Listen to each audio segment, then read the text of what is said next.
지금 계속 그 새벽 말씀이 아가서 오늘 마무리되었죠. 그 사랑 하나님과 성도의 교회의 그 사랑 이야기 굉장히 말랑말랑하고 아주 충만한 풍성한 그런 언어로 되어 있는 그런 아가서가 이제 마무리되었습니다. 오늘 그 아가서는 사실 하나님과 우리와의 사랑을 이야기했다면, 이 고린도전서는 성도와 성도의 그런 사랑, 그러니까 수평적인 사랑을 지금 말씀하고 있죠. 그러나 둘 사랑 다 하나님의 사랑이 있었기 때문에 가능한 사랑이었죠. 오늘 이 고린도전서 13장을 통해서 우리 사랑을 한번 생각하도록 하겠습니다. 제목이 사랑을 글로 배웠어요. 네, 우리 지난 수요일 날 우리 김은여 전도사님 말씀 중에 사랑을 글로 배웠어요, 대화 가운데 이런 말을 나눴어요. 그게 저랑 대화하다가 사랑을 글로 배웠어요. 근데 어쩌면은 사랑의 경험의 미숙함을 그런 내포하는 표현일 수 있습니다. 그런데 오늘은 그리스도인의 사랑을 고린도전서 13장 1절에서 3절 속에서 글로 한번 살펴보려 합니다. 사실 우리 그리스도인에게 있어서 이 사랑이라는 단어는 너무나 익숙하죠. 그러니까 사랑하는 여러분, 사랑하는 성도 여러분, 사랑해, 너무나 쉽게 우리가 말하고 교회에서는 가장 많이 자주 듣고 말하게 되는 단어일 것입니다. 하지만 어쩌면 가장 어려운 단어이기도 합니다. 마지막까지 숙제와 같은 그런 단어가 아닐 수 없습니다. 오늘 우리가 사랑을 노골적으로 말하는 이 고린도전서 13장 1절에서 3절을 통해서 성경적 사랑을 살펴볼 텐데요. 이게 오히려 오늘 우리가 이 사랑의 감정, 이게 몽글몽글하게 하는 그런 감정보다는 조금 냉철하게 되고 또 질문들이 떠오르게 될 수도 있을 것 같습니다. 그러나 평생 가야 하는 이 단어에 잠깐 마음을 기울이고 머물면서 우리가 소망해야 할 바가 무엇인지 한번 가늠하는 그런 시간이 되었으면 좋겠습니다. 이 사랑을 품어가는 시간이 되었으면 좋겠습니다. 우선 하나님이 우리를 향한 사랑을 먼저 생각해 보길 원합니다. 성경은 두 개의 단어로 하나님의 사랑을 소개하죠. 구약은 헤세드, 그리고 신약은 아가페입니다. 구약의 헤세드는 하나님의 언약적 사랑이죠. 신실하고 말할 수 없는 그 인자하심의 그 사랑이 나에게 비롯된 게 아니라 하나님이 스스로 약속하시고 매인 사랑이죠. 그 사랑이 신실하게 변함없다. 그 헤세드의 사랑이고, 또 신약의 아가페는 자기 비움으로부터 시작되죠. 하나님이신 예수 그리스도가 자신의 권리를 포기하고 성육신으로 시작해서 자기 생명을 내어주어 구속하는 그 사랑, 헌신. 그래서 그 사랑은 억지의 사랑이 아니라 자발적인, 하나님이 스스로 원하셔서 자발적인 사랑이었습니다. 헤세드와 아가페는 모두 하나님의 사랑의 어떠함을 우리에게 보여주죠. 그리고 우리는 이러한 사랑을 받은 수혜자입니다. 최고의 사랑으로 우리는 하나님의 자녀가 되었습니다. 우리가 아직 죄인 되었을 때, 그러니까 우리에게 근거가, 이유가 없죠. 우리에게 있었다면 결코 시작되지 못했을 그 사랑을 하나님께서 시작하셨고 신실하게 변함없이 지금도 이루어 가십니다. 그리고 그 사랑 자체이신 그 하나님께서 이제 우리를 그 하나님의 사랑, 헤세드, 아가페, 그 사랑으로 우리를 초대하고 계시면서 이제는 너도 그 사랑이 되라고 우리를 부르고 계시는 거죠. 그래서 구약에서도 그랬고 신약에서도 그렇고 새 계명을 너희에게 주노니 서로 사랑하라. 내가 너희를 사랑한 것 같이 서로 사랑하라. 그러니까 자녀된 우리에게 요구하시는 바는 그 옛날에도 지금에도 하나님을 사랑할 것과 이웃을 사랑하라이죠. 이 사랑하라, 시시로 직면해야 하고 씨름해야 하는 이 하나님의 뜻, 하나님의 의지, 명령입니다. 그런데 우리는 과연 이 하나님의 사랑을 닮은 그 사랑을 하고 있는지, 그러니까 그 사랑은 헤세드요, 아가페죠. 사실은 흉내낼 수 없는 그 사랑인데 그 사랑을 우리에게 할 수 있도록 초대하시는 거잖아요. 근데 그 사랑을 지금 우리가 하고 있는가? 한번 고린도전서 13장 말씀 이 정황 속에서 한번 생각해 보았으면 좋겠습니다. 이 고린도전서 이 고린도 교회는 좀 특별한 상황이 있었죠. 사도 바울은 에베소에서 고린도 교회에 보내는 첫 편지, 고린도 교회에 보내는 편지를 에베소에서 썼습니다. 왜냐하면 멀리서 들려오는 이 교회에 관한 소식이 사도 바울을 굉장히 마음 어렵게 했죠. 분쟁이 있다, 음행이 있다, 여러 문제들, 적은 누룩이 온 덩어리에 퍼지는 것처럼 고린도 교회의 문제는 한두 가지가 아니었습니다. 상황을 가만히 지켜만 볼 수 없었을 것이죠. 오늘 이 고린도전서 13장은 고린도 교회에 불거진 여러 현실적인 문제들, 교회를 어지럽히게 하였던 그 실체가 무엇인지 사도 바울이 진단하는데요. 그것은 바로 사랑의 부재였습니다. 교회의 혼돈 원인은 사랑을 멸시했기 때문이다 라고 보고 바울은 그가 가지고 있는 가장 탁월한 자질, 은사, 문학적인 그 자질을 가지고 교회에 무엇이 가득해야 할까, 그 사랑이 무엇인가를 드러냅니다. 사실 이 고린도전서 13장이 위치하고 있는 이 위치 자체가 메시지를 담고 있습니다. 그 핵심을 꿰뚫고 있는데요. 13장을 사이에 두고 12장과 14장이 성령의 은사를 다루고 있잖아요. 그래서 굳이 13장이 없어도 12장과 14장이 연결이 되죠. 그런데 굳이 사도 바울이 의도적으로 이 성령의 은사가 은사되게 하는 키로서의 사랑을 이 12, 14장의 한복판 13장에 위치하게 함으로 인해서 고린도 교인들이 특별히 우월하게 생각하였던 이 은사가 진정한 가치를 발휘하려면 사랑이 기초해야 함을 이 위치에서부터 이미 말해주고 있습니다. 12장 마지막 31절, 너희는 더욱 큰 은사를 사모하라. 내가 또한 가장 좋은 길을 너희에게 보이리라. 더욱 큰 은사로서의 사랑 안으로 들어가 봅니다. 여기서 잠깐 13장으로 들어가기 전에 한 가지 먼저 생각할 것이 참된 그리스도인의 사랑과 비그리스도인의 사랑은 차이가 있나를 한번 생각해 보면 좋겠습니다. 그 일반 은총을 충분히 받아서 탁월하게 입은 이들 중에는 간혹 민족을 위하고 또 가족을 위하고 친구를 위하고 그들을 향한 지극한 사랑을 보이기도 하죠.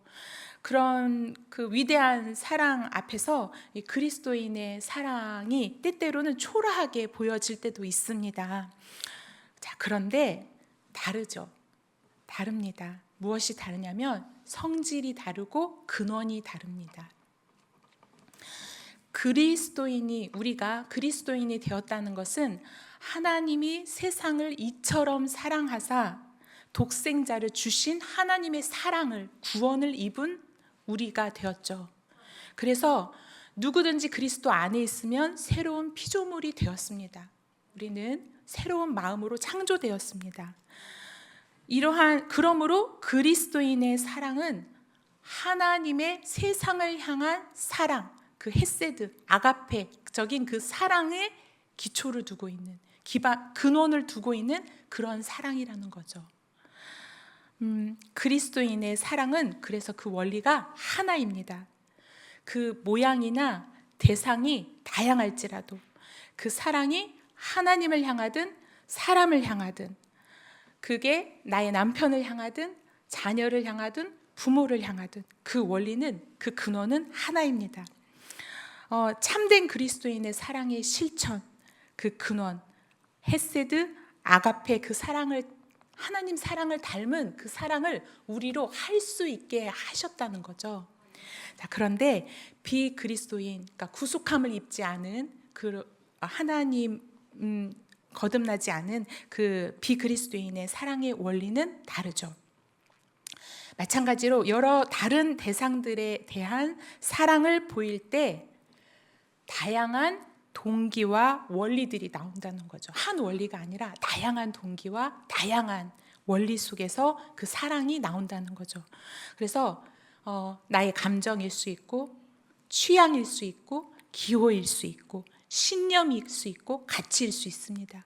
이것에 의해서 여러 다른 대상들에 대한 그 사랑이, 사랑하는 이와 적대하는 이가 분명하게 구별되지요. 그러니까 그러니까 그리스도인이든 비그리스도인이든 사랑의 모습은 같을 수 있으나 그 근원, 그 뿌리, 나와지는 그 근원이, 기초가 다르다는 것입니다. 그러니까 기준이 다르다는 거죠. 그리스도인의 사랑은 그 나타나는 모습이 지금은 미약할지라도, 미숙할지라도, 그래서 잘 보여지지 않을지라도 어떤 대상을 향하든 사랑을 뿜어내는 그 원리는, 근원은 하나입니다. 그 원리, 그 근원 무엇이겠습니까? 바로 하나님, 내 안에 계시는 성령 하나님, 내주하시는 그 성령 하나님이 나의 사랑의 근원이 되십니다. 그래서 성령께서 우리 안에 내주하실 때에 사랑이 함께 거하는 거죠. 성도들이 하나님의 사랑으로 가득하게 되는 것은 성령님께서 내 안에 오셔서 자신의 성품대로, 성령의 성품대로 자신을 우리에게 전달하시기 때문인 것이죠. 내 것이 아니라는 거죠.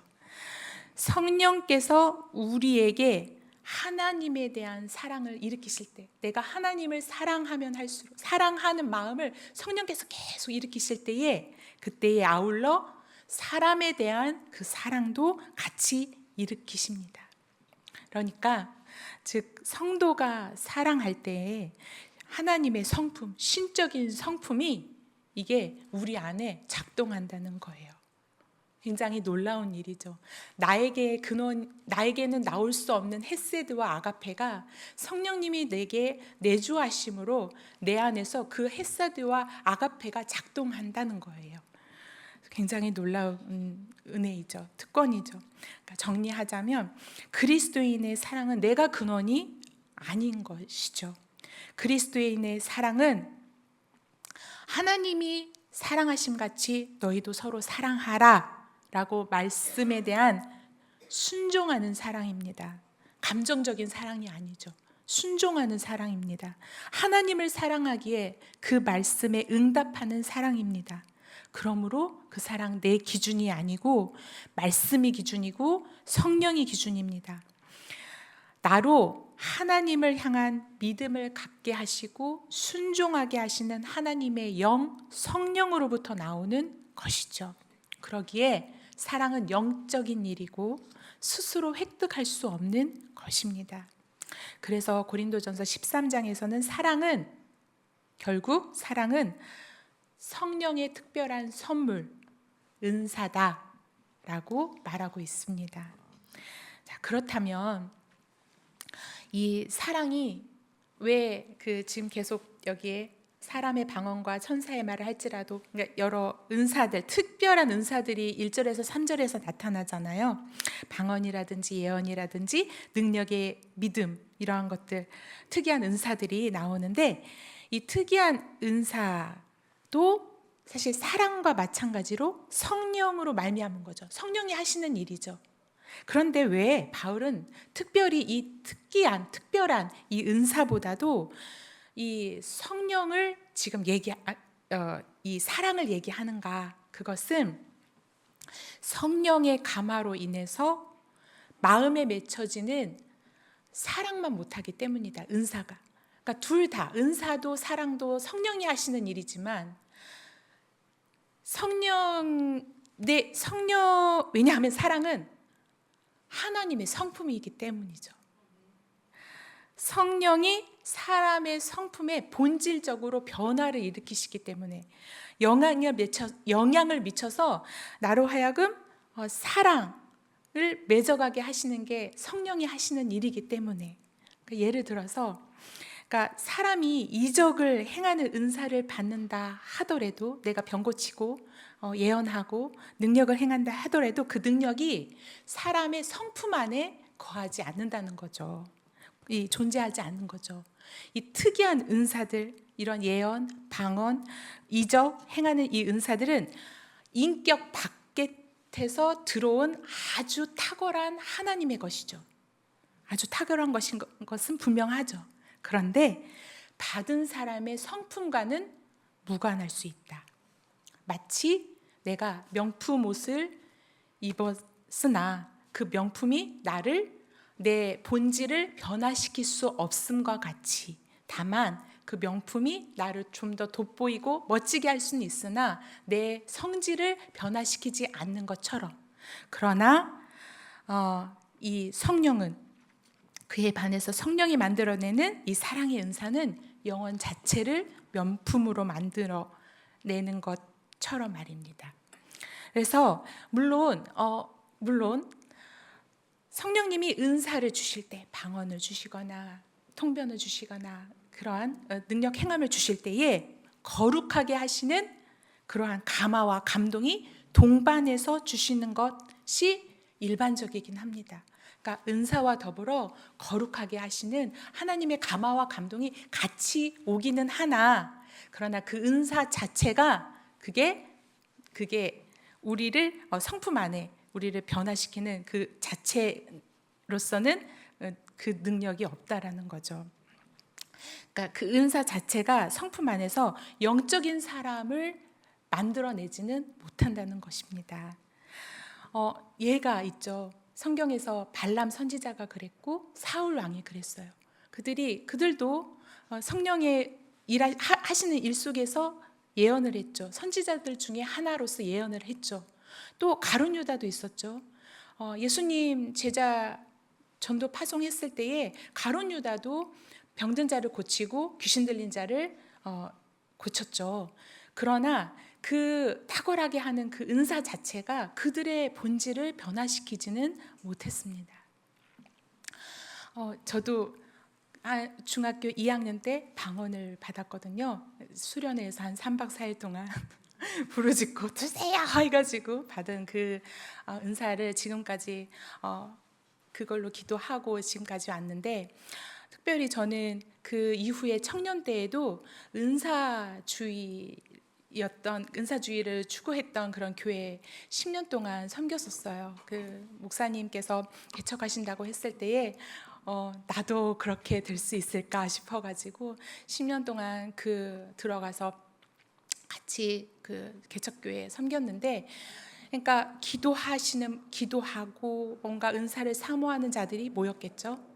그래서 금요 예배 때마다 산기도 가면은 진짜 산에 군데군데 앉혀 놓으시고 이제 부르짖게 하시는 거예요. 부르짖으면은 진짜 이 목소리로 이게 하늘을 여는 것 같이 쫙, 그래서 단전에서부터 목청만 열리면 안 되고 다 열려서 정말 이 소리로 하늘을 쪼갤 듯이 그렇게 부르짖으면서, 그러면 가슴이 뻥 뚫리는 것처럼 정말 하나님과 맞닿아 있는 것처럼 그런 은혜를 사모하면서 그 10년을 하루같이 그러한 은사 충만한 방언, 예언, 신유, 그냥 그런 목사님이셨어요. 그냥 그것에 충만한 목사님이셔가지고 오는 분들마다 그렇게 또 나음을 입었고, 그러한 것들을 곁에서 보면서 이제 모인 자들이 같이 그러니까 앉은 자리에서 한두 시간씩 그냥 기본으로 기도하고 그런 은사가 충만한 정말 고린도 교회처럼 그런 교회였는데 10년 가까이쯤 되니까 어떠한 한계가 오냐면 아무 변화가 없는 거예요. 내 인격에 변화가 없는 거예요. 그러니까 네가 더 은혜 받았냐? 네가 오늘 더 하늘을 찔렀냐? 네가 더 하나님의 그 가까이 가 있는 것 같냐? 오늘은 나는 찌그러져 있는 것 같은데 이게 서로 너무 가까이에서 아니까 이렇게 봐지는 거예요. 그러니까 쟤는 더 하나님의 은혜가 있는 것 같아. 사랑을 받은 것 같아. 나는 아닌. 요런 마음이 자꾸 하면서 여기 강단에 또 물 한 잔 갖다 놓는 것도 이게 복인 줄 알고 누가 올려놓는 게 너무 이게 중요한 일이 된 거예요. 이게 참 기도가 넘치는데 은혜가 있는데 이게 10년을 지나서 나의 모습을 보니까 시기와 질투와 감정선이 얼마나 예민한지 그게 은혜를 받고 안 받고에 따라서 내 오늘 하루의 기분이 오르락 내리락 하는 나의 모습을 보면서 이거는 아니구나. 그 교회도 마찬가지였어요. 개척교회면은 일어서야잖아요. 말씀도 있고 은혜도 있고 성령도 있는데 이게 세워질만 하면은 와르르 무너지고 세워질만 하면은 사람이 된 것 같은데 넘어지고 잘한 것 같은데 아니고 이게 왜 그러냐면 사랑이 없으니까 사랑해서 너를 봐줄 수가 없으니까 너를 용납하지 못하니까 그냥 자꾸 너의 자리를 떠서 저쪽으로 던져버리니까 사람이 여기에 괴이질 않는 거예요, 교회에. 그래서 그때 은사는 하나님이 주신 좋은 선물이긴 하나 너무나 탁월하고 좋은 것이긴 하나 이 사랑이 없이는 좋은 게 좋은 것일 수 없구나. 그때 깨닫게 되었어요. 그러나 사랑은 성령의 가마로 맺어진 하나님의 성품이죠. 하나님의 것이죠. 하나님의 자녀된 자로서 점점 더욱 아버지를 닮아가는 변화입니다. 무엇이 더욱 본질적인 것이겠습니까? 성령의 가마로서 우리 안에 사랑이야말로 성령의 은사들보다 더욱 탁월한 것이지요. 그래서 사도 바울이 지금 고린도 교회 여러분 하나님의 성령으로 말미암는 사랑 없이는 여러분이 하는 모든 것 자랑하는 모든 것이 아무것도 아닐 수 있습니다. 말짱 도루묵일 수 있습니다. 라고 지금 말하면서 은사를 받은 이의 중심에 이 사랑이 함께할 때 비로소 그 은사가 자신에게도 공동체에게도 온전하게 유익되게 할 수 있다라고 지금 말하고 있는 거죠. 그때 그 목사님께서 굉장히 지금 아프세요. 많이 아프신데 은사 사역을 하시면서도 한편으로 우리의 성품을 다루기 위해서 너무 많이 애쓰셨는데 저에게 규상아 네가 칼이 있으면 칼집이 있어야 돼. 칼집 없이 칼을 휘두르면 망나니야. 사랑 없이 은사를 받는 거는 망나니가 될 수 있어. 칼에 칼집이 있어야 돼. 사랑이 있어야 돼. 그 말이 항상 제 안에 울려요. 그래서 이 말씀 함께 나누면서 그 말씀도 같이 전해드립니다. 사실 고린도 교인들이 이 은사를 주목하고 힘을 주는 데에는 좀 공감이 되죠. 왜냐하면 구약 시대에는 사실 성령의 특별한 이 은사들을 받아서 예언하거나 이적을 행하거나 병을 고치고 귀신을 쫓아내는 이러한 일들을 하는 이가 손꼽을 정도였잖아요. 모세, 엘리야, 엘리사, 이사야, 이렇게 다니엘 이렇게 손꼽을 정도의 그러한 놀라운 사람들에게만 나타났던 그 성령의 은사가 지금 이게 이 부어져 있잖아요. 이 고린도 교회에 풍성하게 부어져 있으니까 얼마나 그들의 마음이 굉장히 와 우리도 모세처럼 이러한 마음이 있을 수 있죠. 그래서 마치 모세가 여호와께서 그의 영을 모든 백성에게 주셔서 선지자 되기를 원했던 그 기도처럼 그들이 그렇게 선지자들이 되어져 있는 거잖아요. 그런데 유감스럽게도 이 모세와 선지자들과 달리 고린도 교회 사람들은 이 주신 이것을 배타적 우월감으로 삼았죠. 그래서 너와 나를 차별하는 조건, 내가 하나님의 사랑을 더 받았어, 이렇게 뚜렷하게 이렇게 보여지는 어떤 척도로 사용하면서 서로 자기의 은사를 과시하고 또 자랑하는 그러한 공동체가 되고 말았던 거죠. 그야말로 분쟁, 다툼, 시기, 질투가 곳곳에서 일어날 수밖에 없었을 것입니다.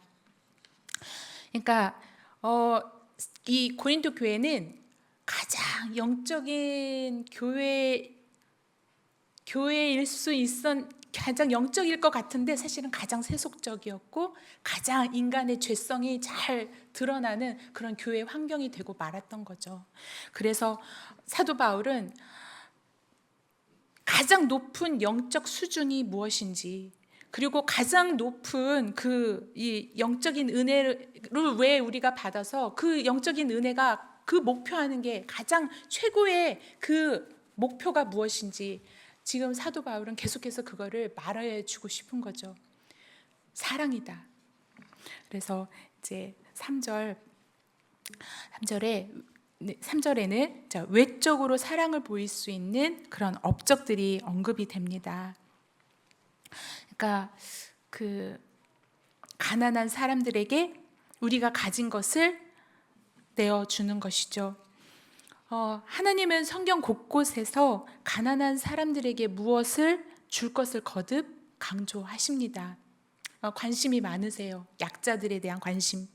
특히 초대 이 기독교 시대에 그 의무는 굉장히 중요했습니다. 왜냐하면 그 당시 초대 교회가 처한 환경, 기근, 재난뿐만 아니라 핍박으로 인해서 어려움이 많았거니와 또 이 사도들이 예수님처럼 일용할 양식조차 챙기지 않고 그들이 그 전도 사역을 했잖아요. 그러니까 그 모든 필요를 위해서라도 구제와 헌신은 굉장히 중요했습니다.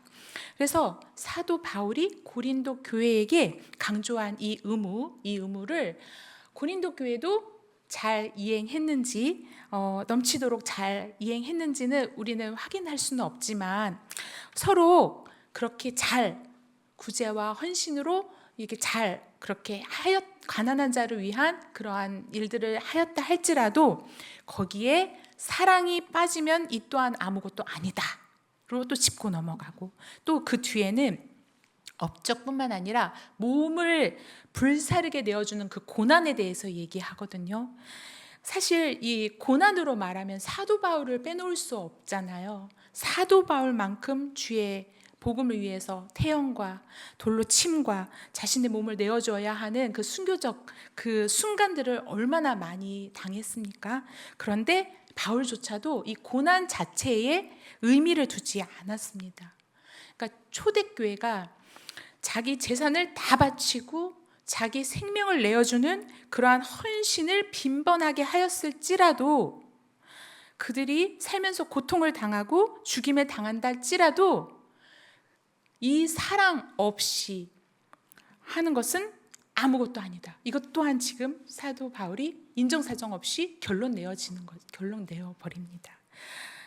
왜냐하면 사람들은 자기들이 행한 일은 크게 보려 하잖아요. 자기들이 당한 고난에 대해서 사실보다 더 크게 자랑하려고 하는 마음이 있습니다. 그리고 종종 자기가 가던 길을 포기하거나 믿음을 위해서 큰 희생을 치르게 되면 그것을 굉장히 자랑 삼게 되죠. 그래서 이 종종 고난이나 희생을 통과한 후에 도리어 자기가 강화되어서 자기를 증명하려고 하는 이력을 삼는 경우도 있고 그러한 경우도 있습니다. 그러나 사랑이 아닌 자기 만족, 자기 증명, 이것을 위한 희생과 고난은 그 자체가 아무것도 아니게 되는 것이라고 사도 바울은 지금 이제 1절에서 3절까지 계속해서 이야기하고 있습니다. 계속 내가 아무것도 아니요, 내게 아무 유익이 없다. 계속 말미에 이렇게 말하면서 사랑을 강조하고 있는데요. 그러니까 거룩한 것이 우상이 될 수 있고 대단한 것이 말짱 도루묵이 될 수 있다. 그러니까 성령의 은사는 탁월한 거죠. 하나님의 선물입니다. 사람의 방언과 천사의 말, 하늘의 비밀과 지식을 알고 예언하는 능이 있고 산을 옮기는 믿음 있는 그가 내 앞에 있으면 어찌 반하지 않을 사람이 없을 것입니다. 다. 그러나 이 훌륭한 것을 가지고도 아무것도 아니요, 아무 유익이 없을 수 있다라는 것을 우리는 압니다. 사랑이 없는 언어, 지식, 능력, 이것이 가지고 있는 파괴력을 우리는 역사를 통해서 그리고 일상 속에서 종종 발견하게 되죠. 아무리 능력이 출중해도 그의 마음이 이기적이고 냉정하고 완고하다면 그의 전부는 전무가 될 수 있고 아무것도 있으나 없는 자와 같은 경우가 될 수 있습니다. 그래서 결국 이 은사라든지 이 은사를 쓰는 차원에서 왜 사랑이 전제되어야 하느냐? 성경이 고린도전서 12, 13, 14장에 걸쳐서 이 은사 문제를 가지고 신앙의 어떤 본질적인 것, 가장 중요한 핵심을 지금 가르치려고 하는 것인데요. 믿음의 길을 가는 우리에게 있어서 믿음의 길을 갈 때에 우리의 방향이 탁월한 어떤 능력이나 기능에 있지 않다는 것이죠. 하나님의 가장 최종적인 목적은 성공적인 우리의 신앙의 걸음은 성령이 우리 안에 맺어 가시는 그 사랑을 향하고 있다는 것입니다. 이제 결론 맺어 가겠습니다. 특이한 은사들 분명히 너무 귀합니다. 그것은 신령한 성령의 것이 맞습니다. 그러나 모든 은사들은 성령의 감화로 영혼이 거룩해져 가게 하시는 수단입니다. 은사는 수단입니다. 우리를 거룩하게 하기 위해서, 기도하게 하기 위해서, 지혜롭고 분별하게 하기 위해서 주시는 하나님의 도구이죠. 영혼의 목적을 위해서 사용하는 것이죠. 먼저는 은사를 받은 이에게 유익이 되느냐, 그 은사가. 그리고 성장해져 가는 어떤 유익이 있느냐, 변하여 그리스도를 닮아가게 하는데 돕는 것인가, 그것이 목적이죠. 그리고 하나님께서 세상의 복음을 전하고 널리 전파하는 목적으로 주신 게 은사입니다. 그러나 은사 자체가 목적이 아닙니다. 성도들을, 그러니까 너와 나를 세우기 위한 하나님의 도구이니 우리는 은사를 사모하는 게 맞습니다. 기도하셔서 정말 사도 바울처럼 정말 더 많은 방언과 통병과 예언과 이 병고침과 이런 것들이 우리 안에 그때뿐만 아니라 지금도 있어져야 합니다. 맞습니다.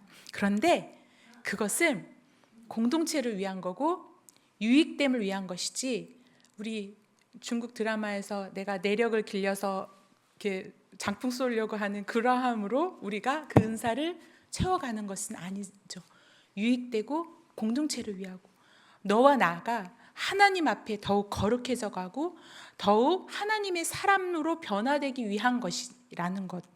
그래서 하나님이 가장 우리에게 주시고자 하시는, 열매 맺고자 하시는 그 하나님 닮은 그 사랑, 헤세드, 아가페, 정말 내가 사랑하는 게 그 정체가 무엇인지를 오늘 생각하면서 사랑을 하기를 원합니다. 그래서 그 사랑꾼이 되어라. 이후에 13장 4절부터 사랑은 오래 참고 온유하며 시기하지 아니하며 쭉 읽어보면 어떻습니까? 우리 것이 아니죠. 이 사랑은 내가 할 수 있는 사랑이 아닙니다. 그래서 사랑을 하려고 하면 할수록 무엇해야 하게 되냐면 성령을 구할 수밖에 없습니다. 하나님, 성령 충만함을 주세요. 내가 할 수 있는 사랑이 아니에요. 나는 계속 감정, 기호, 내 결이 맞는지, 나와 맞는지에 따라서 자꾸 사랑을 하려고 하는데, 사랑은 하나님의 명령, 의지잖아요. 하나님의 뜻인데 자꾸만 나는 내 감정을 따라서 사랑을 하려고 합니다.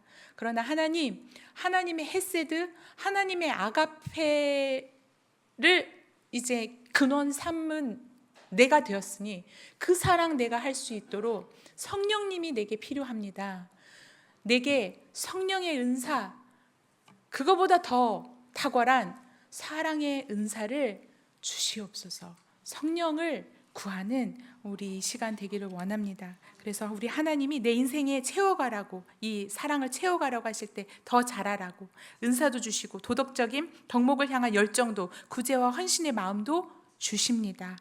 그래서 그러나 그 무엇보다 우리가 오늘 구할 것은 성령 하나님을 같이 구하기를 원합니다.